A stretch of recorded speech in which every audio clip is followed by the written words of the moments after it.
Got some good news today. If you've been watching my videos, I've done some pretty heavy stuff, politically speaking, cultural stuff like that, because there's a lot of messed up stuff that's going on right now. But we're going to do some good news today, starting with Blender. Let me pull that up. So, earlier this year, January the 2nd, was Blender's 25th birthday. So congratulations to Blender. 25 years. It started out as an 80-byte file on his old Silicon Graphics computer. You can check out the video on YouTube. I will leave a link in the description. But I really like using Blender. It's a fun program. It makes like working on models and 3D modeling fun. They're working on Blender 2.8 at the moment.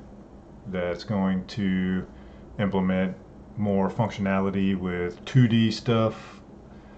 So like you could make a 2D creation and Blender will automatically create it as a 3D object, so you can rotate around it, look behind it, and stuff like that. And so that's going to be pretty cool. Blender wins the Annie Awards Oob Iwerks. This is a guy's name. The guy that was the animator for the original Mickey Mouse cartoons. So there's an award for animation named after this guy. The International Animated Film Society, CFUD Hollywood, has granted Ton Rosendahl and the Blender Open Source Software the Oob Iwerks Award at the 46th Annual Annie Awards. As part of the juried awards category, the Oob Iwerks Award recognizes the technical advancements that make a significant impact on the art or industry of animation. It was an incredible honor for Ton and for the Blender project to accept this award. This is the first time this industry award was granted to a free open source software project. Yes. Do not pay $5,000 for Autodesk, because that shit is ridiculous. This is the great thing about the age of the internet and the ability for everyone to share their work all over the world, especially when it comes to digital media. You can instantly share whatever you do with people on the other side of the world. It's so amazing. There really is no more need for industry monoliths. I give praise to Blender. I love Blender. Unity as well. About Critical Role. So Critical Role is doing an animated series based on the first campaign of Vox Machina. Critical Role's The Legend of Vox Machina reunites your favorite heroes for a professional quality animated special.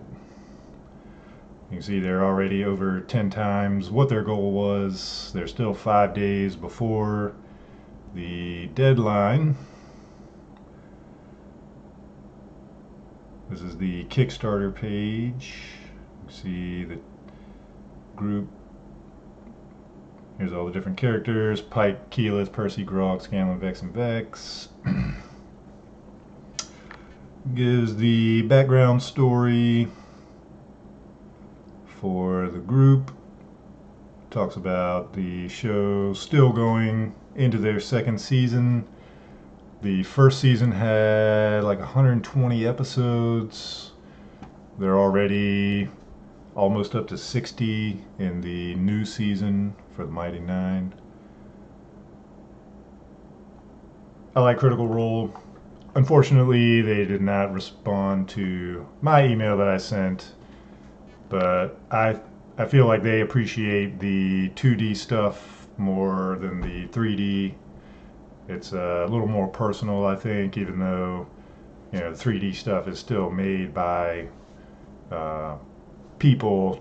Generally, when people do stuff on 3D, they go for more like realism, whereas 2D is there's obviously a style behind the way that people draw and animate things. Like in games with 3D models, people tend to go for realism. They don't try to stylize it. They don't like follow the principles of animation necessarily. They like the squash and stretch and the leading and the exaggerating movements and expressions and stuff like that. And that's one of the reasons I started getting into animation, was because it all became too bland. That's why I play video games, and why I think a lot of people do play video games. It's an escape from, it's just a way to block out reality and experience something different. And it's a shame that more people don't try to implement their own style when they're creating stuff. They go for realism and immersion. And I get it. There's a market for those things as well. Yep. So Critical Role, congratulations. The original goal was 750,000. I think that was for one episode. So they already have 10 episodes planned. I guess that will be the first season. I'm not sure what their publication plans are, like if they're going to put it on Netflix or Hulu or release it on their site, or how they're going to show the series. And while we're on Dungeons and Dragons, I highly recommend the Dragonlance series of books. They are amazing. My personal favorite are the volumes of the Dragons of the Seasons. Make sure we get that in there real good. So you got, this is volume 1, Dragons of the Autumn Twilight. So there's winter, spring, summer. This one was actually signed by Margaret Weiss to Jolin, I think that's John. But I'm not an avid reader. I really don't have time now because I'm with my job and everything. And I never really was in school either. The Dragonlance series are really the only books that I've read that I didn't have to do a book report on. I've read them because I enjoyed them. The imagery, the story, the books are actually, from what I understand, were based on a D&D campaign that Tracy Hickman and Margaret Weiss played together. So I think that's going to do it for this video. Again, if you're younger, getting into reading long books and stuff, novels, or if you're a D&D fan and like reading, I highly recommend the Dragonlance series. If you haven't already checked it out, please do. They started, I think their first book was from 1984. So they have a lot of books. There's over 100 books. And they are great. They are great to read. You won't want to put it down. You'll get lost in the world that they created. And I think that's going to do it for this video, and hopefully catch you in the next one. This one was a little more lighthearted, some good news for a change. It is out there to